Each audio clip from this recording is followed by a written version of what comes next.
He thought no one could calm his son anymore, until the black woman everyone ignored walked through the doors of his mansion and made the boy stop screaming with nothing but her voice. The ballroom inside the CO estate glittered beneath crystal chandeliers imported from Italy, their golden reflections dancing across polished marble floors, while Seoul's most powerful families laughed softly over champagne and violin music. Men in tailored black suits discussed business in low voices. Women draped in diamonds smiled behind perfectly manicured hands. Everything looked elegant, controlled, untouchable, until the child screamed. The sound tore through the room so suddenly that conversations froze mid-sentence. Little Ha-jun collapsed beside the grand staircase, his tiny hands pressed violently against his ears as panic overtook his body. A silver tray crashed onto the floor nearby. One of the maids gasped. The 7-year-old boy rocked back and forth against the marble, trembling so hard it looked painful. "Young master," someone whispered nervously. "Don't touch him," another warned. Across the ballroom, Seo Kang-jun turned instantly toward the sound. Even among powerful men, he stood apart, tall, still, dressed in a charcoal suit so sharp it looked carved onto him. His cold, dark eyes swept across the room with absolute control, but beneath that control was exhaustion, the kind no amount of money could hide. For 2 years after his wife's death, his son had barely spoken. Loud noises triggered panic. Crowded rooms became impossible. Doctors came and left. Therapists tried and failed. Nothing lasted. And now, in front of hundreds of guests, the heir of the CO family was unraveling again. 2 security men stepped forward carefully, but Ha-jun screamed louder the moment one reached for him. The violinist stopped playing. Silence spread across the ballroom like smoke. Embarrassment hung in the air, thick and cruel. Some guests looked away. Others stared too long. Seo Kang-jun's jaw tightened. Then, from the far edge of the room, a quiet voice spoke. "Please move away from him." Nobody noticed her at first.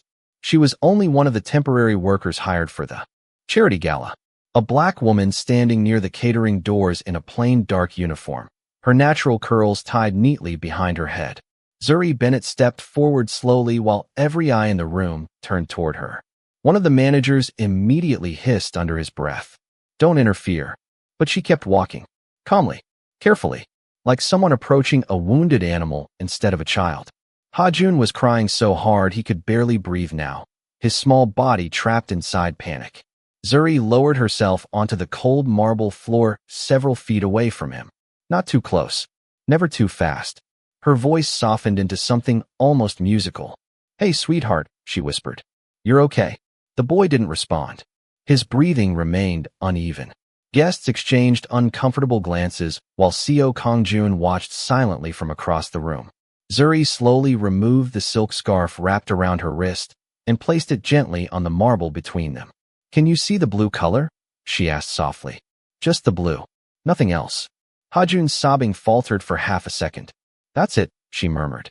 "Just look at the blue." The ballroom remained completely silent now. Even the servers stopped moving. Slowly, painfully slowly, the little boy's shaking hands lowered from his ears. Zuri began humming under her breath, a low, warm melody that sounded older than the room itself. Not loud, not dramatic, just steady, human. Ha-jun looked at her for the first time, and then something happened nobody inside that mansion had seen in months. The boy crawled toward her. A sharp breath caught somewhere in the crowd. Zuri opened her arms carefully, giving him space to choose. Ha-jun buried himself against her chest almost instantly, clutching the fabric of her uniform while his tiny body shook with exhausted tears. She held him without fear, without hesitation, like she already understood broken things. Across the ballroom, Seo Kang-jun stood completely still. The most feared man in Seoul suddenly looked like a father who had forgotten how to breathe. The Seo mansion had always been quiet in the wrong way. Not peaceful, not warm, just silent enough to remind everyone inside it. That grief still lived there. The morning after the charity gala, rain slid slowly down the enormous glass windows overlooking the gray Seoul skyline, while staff members moved carefully through the halls as if afraid to disturb something fragile. Nobody stopped talking about what happened in the ballroom. The cooks whispered about it in the kitchen. Security guards replayed the footage in disbelief. Even the older housekeepers who had worked for the Seo family for decades lowered their voices when speaking her name. Zuri Bennett. The woman nobody noticed until the child chose her. Upstairs, Ha-jun sat cross-legged on the floor of the playroom, quietly stacking wooden blocks beside the large windows. For the first time in weeks, he had eaten breakfast without screaming. For the first time in months, he had slept through the night. Seo Kang-jun stood outside the partially open door watching his son in silence, one hand resting against the frame. The boy looked smaller in daylight. Delicate. Too quiet for a child his age. A therapist once described him as emotionally locked behind glass. But last night, for 20 uninterrupted minutes, Ha-jun had spoken softly to Zuri while she hummed beside him near the ballroom fireplace after the panic attack faded. 20 minutes. More words than he usually spoke in an entire week. She smells like rain. The boy had whispered before falling asleep against her shoulder. Seo Kang-jun had not known what to do with that sentence. Downstairs, Zuri stood alone in the employee locker room, changing into her coat after another overnight shift. Her movements remained careful and distant, like someone trying not to take up too much space in the world. She folded her uniform neatly before placing it inside her bag. No makeup, no jewelry, nothing unnecessary. The fluorescent lights above her reflected softly against her dark skin while exhaustion settled beneath her eyes. She barely slept anymore. Sleep meant dreams, and dreams meant remembering.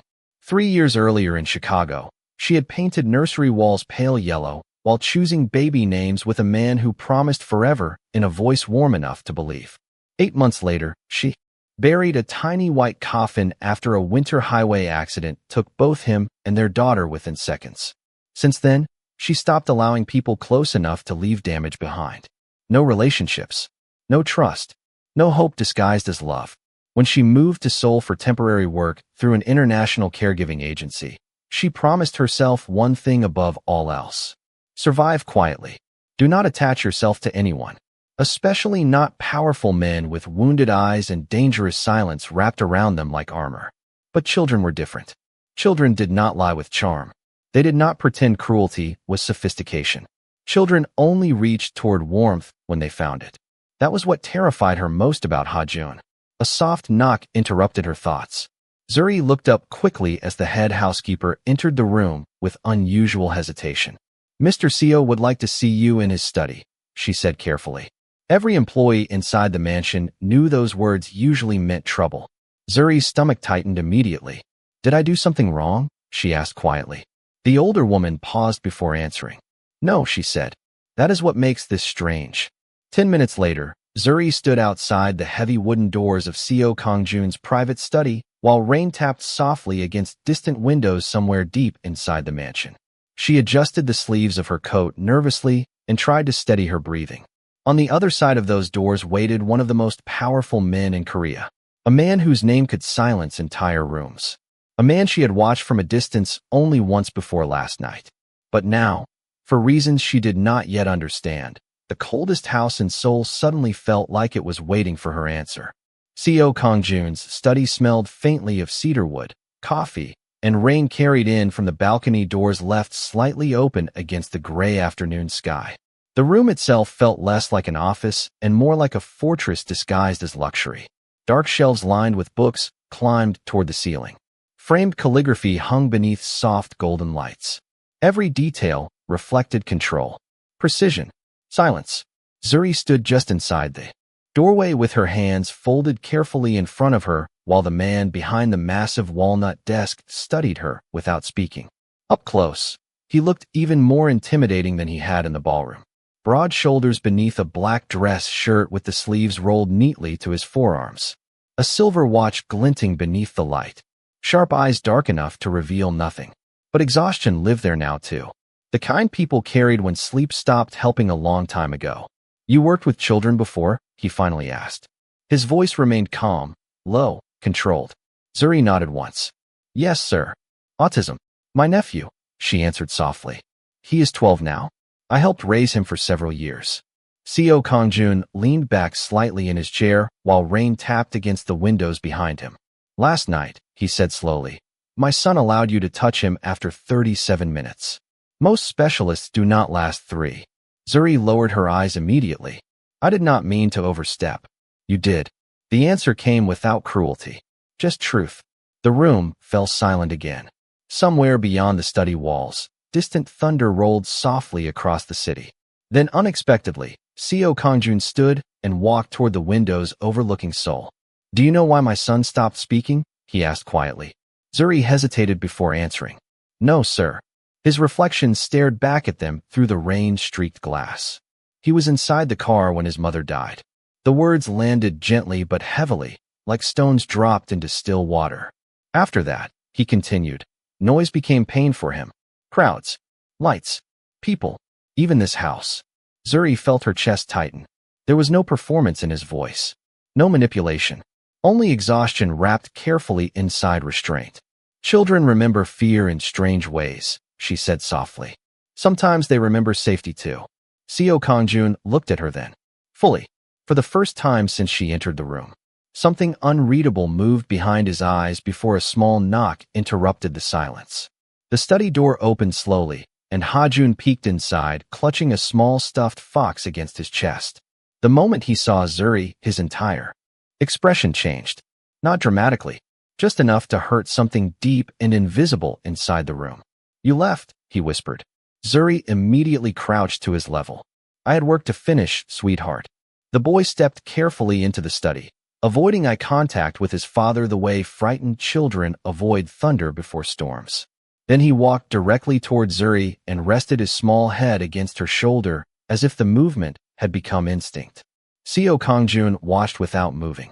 I do not like the loud room, Hajun murmured against her sleeve. I know, but your song helped. Zuri smiled gently despite herself. That was my grandmother's song. Hajun pulled back slightly to study her face with solemn concentration. Will you sing again tonight? The question seemed simple, but inside the enormous silent study, it changed everything. Zuri looked up instinctively towards Seo Kongjun, uncertain whether she should answer. The mafia boss stood motionless near the windows, one hand resting against the edge of his desk, while rain painted silver shadows across the room behind him. Then, after several long seconds, he spoke quietly. Stay for dinner. The staff outside the study would later swear the mansion itself felt different after that moment. Less cold, less empty, as if somewhere inside those enormous marble walls, grief had finally heard another human voice answering back. The first snowfall of December arrived 3 days later, covering the city in soft white silence, while the Seo mansion slowly transformed in ways nobody inside could explain. The housekeepers noticed it first. The young master no longer screamed when the vacuum cleaners started downstairs. He stopped hiding beneath tables during thunderstorms. One morning, he even sat at the kitchen counter swinging his small legs while eating toast cut into uneven stars, because Zuri once told him food tasted better when it looked happy. The older staff exchanged stunned glances when they saw it.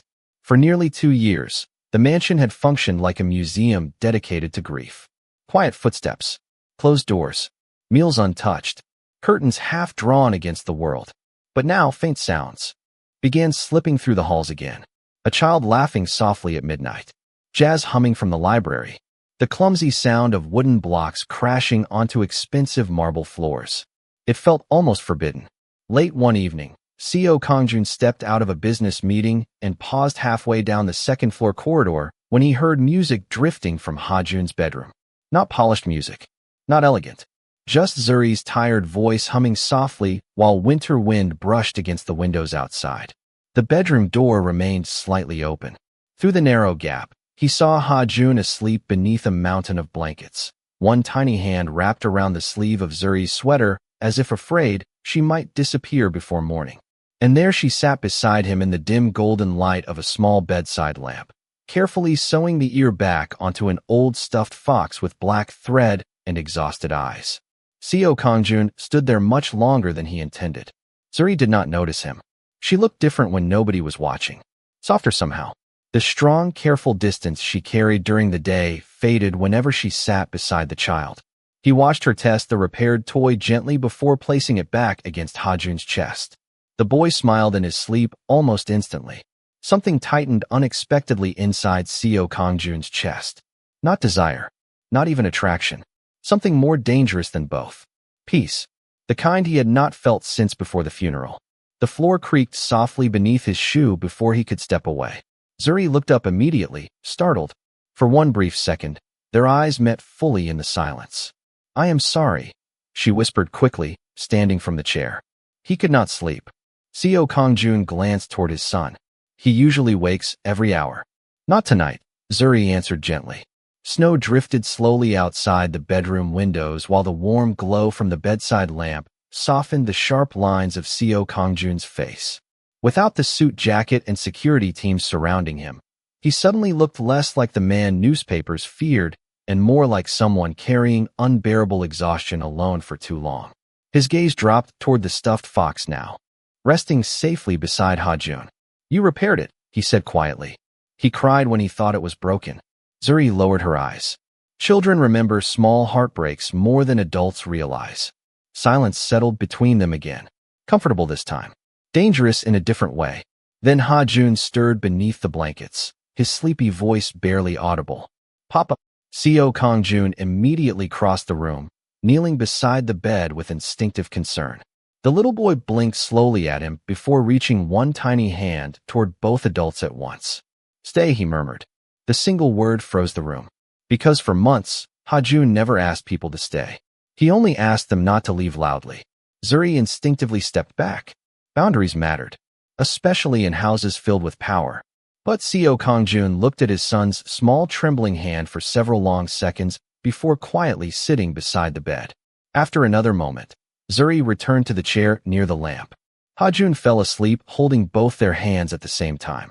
And somewhere deep inside the coldest mansion in Seoul, the silence finally stopped feeling lonely. The rumors began quietly, the way cruelty often does in wealthy circles where people smile while tearing someone apart behind crystal glasses and polished manners. At first, it was only whispers among staff members whenever Zuri walked through the halls with Ha-jun holding tightly onto her hand. Then photographs appeared online. Blurry images captured through long camera lenses outside the Seo estate gates. One showed Zuri carrying Ha-jun beneath an umbrella during snowfall, while Seo Kongjun walked several steps behind them. Another showed the child asleep against her shoulder inside the back seat of a black SUV. By morning, gossip blogs across Seoul had already created their own version of the story. The mysterious black caregiver, the grieving mafia boss, the lonely mansion. Headlines twisted kindness into scandal because scandal sold better than healing ever could. Zuri discovered it accidentally while riding the service elevator downstairs. Two younger maids quickly lowered their phones the moment she entered, but not before. She saw the photograph glowing on the screen beside cruel comments scrolling underneath it. She planned this. Foreign women always know how to trap rich men. Poor little boy. He probably thinks she actually cares. Zuri stared at the elevator floor for the remaining 12 floors without saying a word. But something inside her folded quietly inward. By afternoon, the damage had already spread beyond the internet. That evening, Seo Kongjun hosted a private charity dinner inside the mansion for investors and political figures. The atmosphere looked elegant on the surface. Candlelight flickered against crystal glasses. Classical piano drifted softly through the dining hall. But tension moved beneath the room like a hidden current. Zuri remained near the far side of the ballroom, helping staff refill drinks while carefully avoiding attention. She had learned long ago that survival sometimes meant becoming invisible before people decided to humiliate you publicly. Unfortunately, invisibility becomes impossible once powerful people begin noticing your existence. So that is her. The female voice sliced through the room sharply enough to stop nearby conversations. Zuri turned slowly to find a tall woman in a white designer dress studying her openly beside the grand staircase. Beautiful, elegant, cold. Jian Park, Seo Kongjun's former fiancée. Every employee inside the mansion recognized her instantly. Jian smiled faintly as she approached with a champagne glass balanced perfectly between manicured fingers. Interesting, she murmured while circling Zuri with slow, deliberate steps. I expected someone younger. The surrounding guests pretended not to stare while listening carefully anyway. Zuri kept her eyes lowered. Excuse me, she said softly. I should return to work. Work? Jian laughed lightly. Is that what they call it now? A few uncomfortable chuckles spread through the crowd. Tell me, Ji-yeon continued smoothly. How much attention does a woman receive before she starts believing she belongs in the family photographs?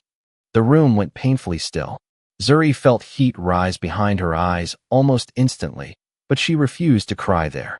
Not in front of strangers waiting to enjoy it.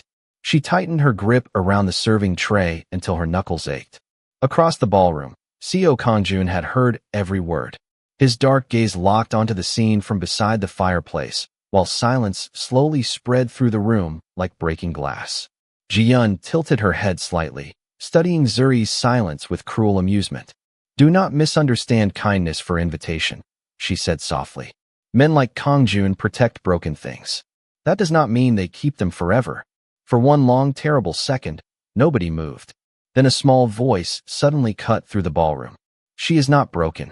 Ha-joon stood near the staircase, clutching his stuffed fox tightly against his chest while staring directly at Ji-yeon with trembling courage.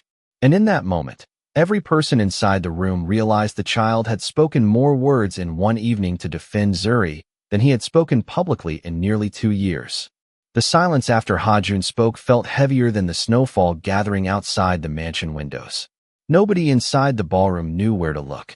Some guests lowered their eyes toward their wine glasses.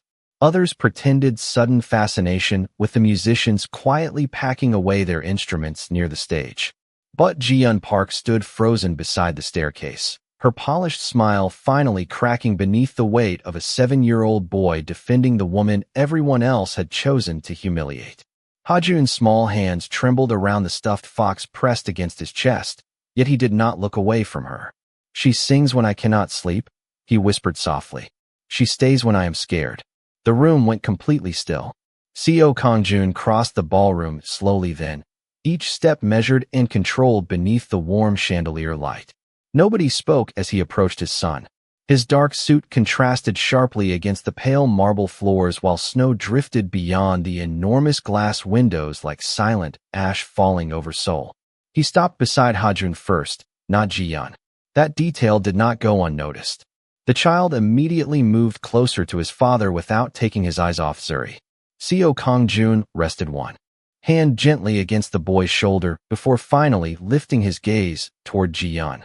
"The dinner is over," he said quietly. No anger, no raised voice. Somehow that made the words colder. Ji-yeon swallowed visibly before forcing a brittle laugh. "Kang-joon, surely you are not serious over a misunderstanding." "You embarrass someone under my roof," he answered. "In front of my son." The final sentence landed hardest, because everyone there understood what Ha-joon meant to him. Ji-yeon's face paled slightly as guests began turning away from her one by one, sensing the shift in power moving silently through the room. Seo Kang-joon did not wait for another response. He simply guided Ha-joon toward the hallway leading deeper into the mansion. The child looked back once toward Zuri before disappearing around the corner with his father. And just like that, the ballroom breathed again. But Zuri could not.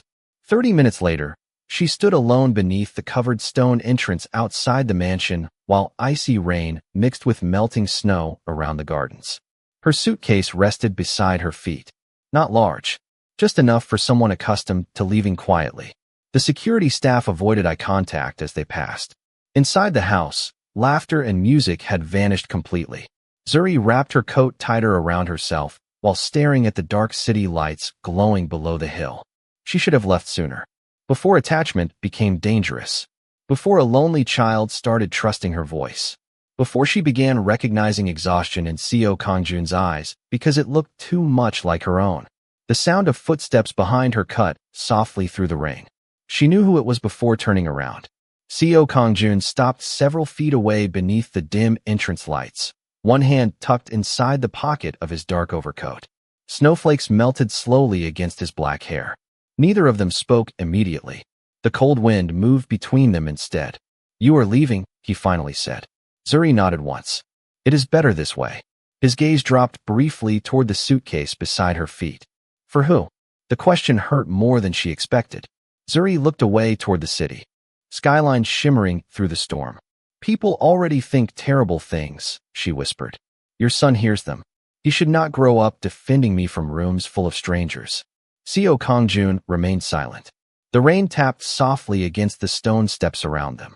Then Zuri finally turned toward him fully, her eyes shining with emotion she had spent years trying to bury. "I am not someone meant for love anymore," she said quietly. "I know how broken sounds when it wakes up crying at 3 in the morning. I know what grief does to people after the flowers disappear." Her voice trembled slightly before steadying again. "But your son." She pressed one hand against her chest as if physically trying to hold herself together. "I can love him. I already do." Seo Kongjun did not move, did not interrupt. The wind lifted strands of Zuri's curls while tears slipped silently down her face into the freezing rain. "He deserves someone who stays gentle," she whispered, "even when life is not." For several endless seconds, the most feared man in Seoul said absolutely nothing. But beneath the entrance light, Zuri noticed his hand tightening slowly against the silver lighter resting inside his pocket. And for the first time since she met him, Seo Kongjun looked like a man losing a battle no amount of power could control. Zuri left the Seo mansion just before midnight, while freezing rain blurred the city into silver shadows beyond the car windows. She did not look back as the driver carried her suitcase down the apartment steps in the older neighborhood near the Han River. Small buildings crowded closely together there, their neon signs flickering softly against wet streets, while late-night restaurants slowly closed for the evening.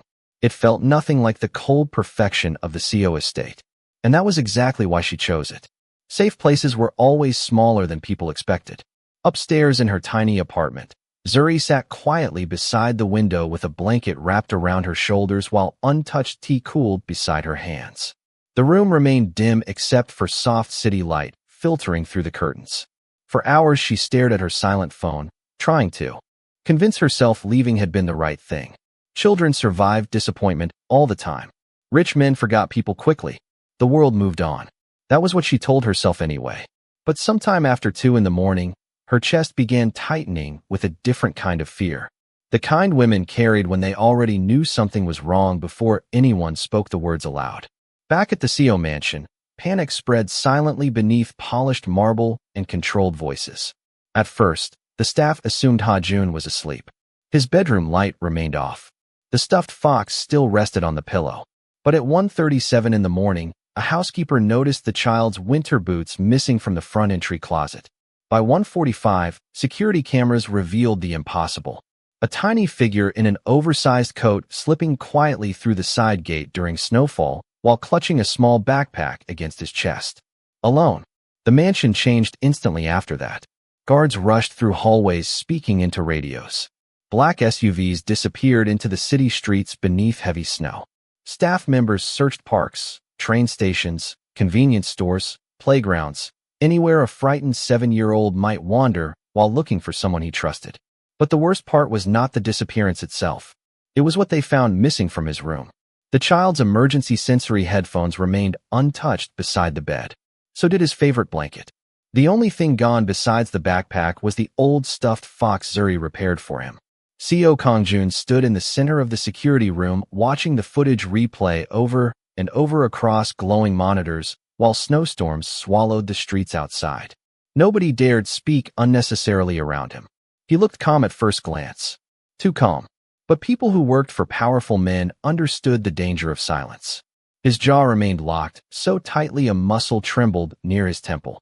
One hand rested against the edge of the desk, while the other gripped Ha-jun's small winter scarf found abandoned near the side gate. "How long?" he finally asked quietly. "Approximately 26 minutes before we noticed, sir," one guard answered carefully. Seo Kongjun closed his eyes briefly. 26 minutes. In heavy snowfall. A child who struggled with noise, fear, strangers, and crowded places had vanished into the sleeping city, searching for the only person who made him feel safe. The realization hit harder than anger ever could. He reached toward the monitor again, just as new footage appeared from a nearby subway station security camera. The image quality looked grainy beneath fluorescent lights, but there he was. Ha-jun sitting alone on a bench with snow melting against his tiny coat, while clutching the stuffed fox tightly against his chest.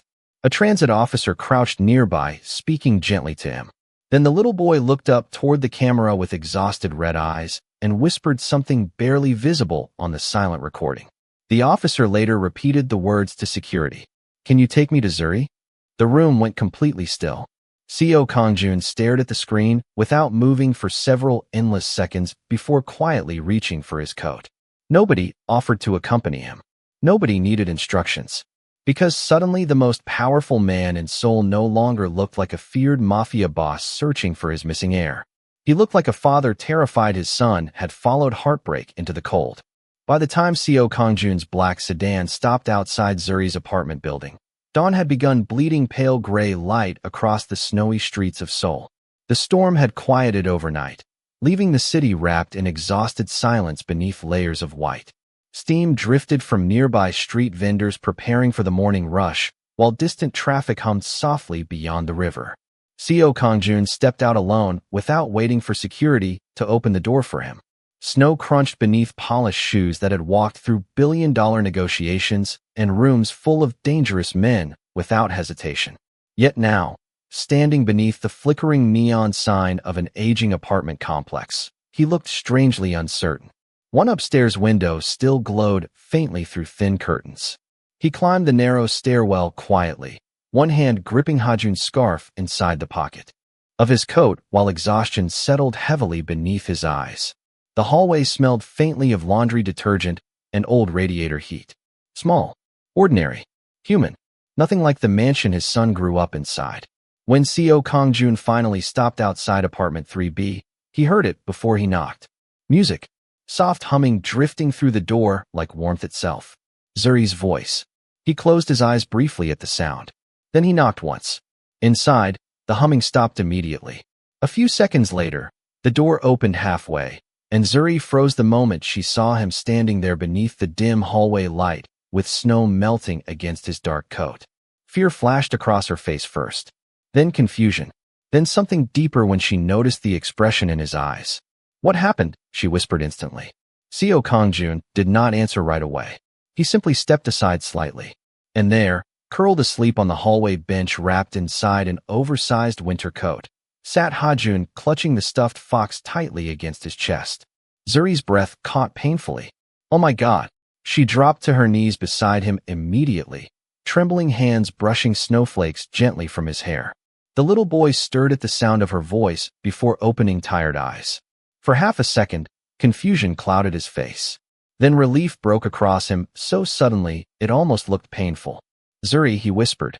He practically fell into her arms. The child clung to her desperately while she held him against her chest with shaking hands, tears slipping silently down her face into his hair. "Sweetheart, why would you leave alone?" she whispered brokenly. "You scared everybody." Hajun buried his face against her shoulder. "The house felt cold again," he murmured. The hallway went silent. Seo Kongjun stood several feet away watching them beneath the weak yellow lights, while something inside his expression slowly unraveled. Not power, not pride, grief, the kind no man could command into silence forever. Zuri looked up toward him finally, her eyes wet with emotion. He could have gotten hurt. Seo Kongjun nodded once. "I know." His voice sounded rough now, tired in a way she had never heard before. He leaned briefly against the hallway wall as though carrying something heavier than exhaustion alone. "After his mother died," he said quietly, he stopped asking people to stay. Zuri listened silently while Hajun remained curled safely against her chest. Snow drifted softly beyond the hallway windows at the far end of the corridor. "Doctors called it trauma," Seo Kongjun continued. "Specialists called it emotional withdrawal. But the truth is simpler." He looked directly at her then. "My son stopped believing people remain once they love you." The words settled heavily between them. Honest. Unprotected. Zuri lowered her eyes toward the child, holding onto her sweater like letting go might break him apart again. "And now?" she whispered softly. Seo Kongjun's jaw tightened before he answered. "Now he crossed an entire city during a snowstorm because he believed you would still open the door." Silence filled the hallway once more. Not awkward. Not empty. Just painfully real. Then Hajun looked up sleepily between them with red, tired eyes and whispered the smallest sentence in the world. "Can we go home now?" And for the first time in years, Seo Kongjun realized he no longer knew whether his son meant the mansion on the hill or the tiny apartment where warmth finally answered back. 3 months later, spring sunlight poured through the windows of a quiet apartment overlooking the Han River while the smell of pancakes and coffee drifted softly through the kitchen. Outside, Seoul had begun blooming again after a long winter. Cherry blossoms moved gently in the wind below the balcony, scattering pale pink petals across crowded sidewalks where strangers hurried through ordinary mornings without realizing entire lives had changed inside apartment 3B. The apartment itself remained small compared to the CO estate. The wooden floors creaked near the hallway. The kitchen barely fit 3 people comfortably. The couch had a faded blanket folded carefully across one armrest. But warmth lived there now. Real warmth. The kind that did not come from expensive fireplaces or towering chandeliers. The kind built quietly through routine, safety, and people.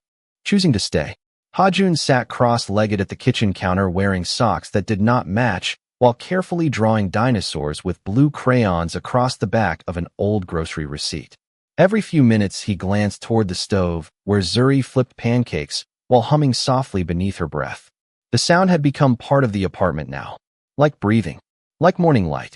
Too much syrup, Zuri warned gently as Ha-jun nearly drowned his breakfast again. The little boy grinned without apology. Dinosaurs need energy. Her laughter filled the room before she could stop it. A real laugh. The kind that surprised even her sometimes. Across the kitchen, Seo Kang-jun stood quietly beside the coffee machine, watching them both with unreadable eyes. He no longer wore tailored black suits every morning inside the apartment. Today he stood in dark jeans and a simple gray sweater with his sleeves pushed carelessly to his elbows, while steam curled upward from the coffee mug resting in his hand. The newspapers still called him one of the most feared men in Korea. Business channels still analyzed his decisions like movements on a chessboard. Powerful men still lowered their voices when he entered rooms. But none of those people had seen him kneeling on apartment floors building pillow forts at midnight because his son could not sleep during thunderstorms.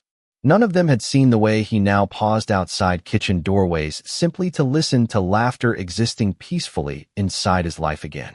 Zuri placed a plate in front of Ha-jun before turning towards Seo Kang-jun. "You are staring again," she murmured softly. One corner of his mouth lifted almost invisibly. "I know." The answer warmed her more than it should have. For a long moment, none of them spoke. Morning sunlight moved slowly across the tiny kitchen while the city continued rushing outside without them. Then Ha-jun suddenly looked up from his drawing. "Are we staying here forever?" The question hung gently in the air. Zuri glanced instinctively towards Seo Kang-jun before answering. The old fear still lived quietly inside her sometimes.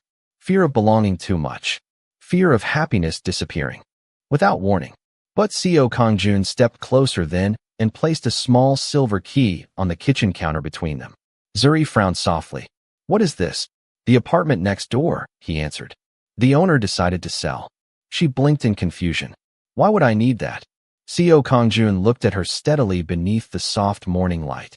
"Because you once told me you were not meant to live your life for a man." His voice remained calm. "Certain. So do not." Ha-jun stopped coloring completely, watching both adults carefully with wide eyes. Seo Kang-jun slid the key closer toward her across the counter. "Stay because this child laughs again when you walk into a room," he said quietly. "Stay because this place finally feels alive."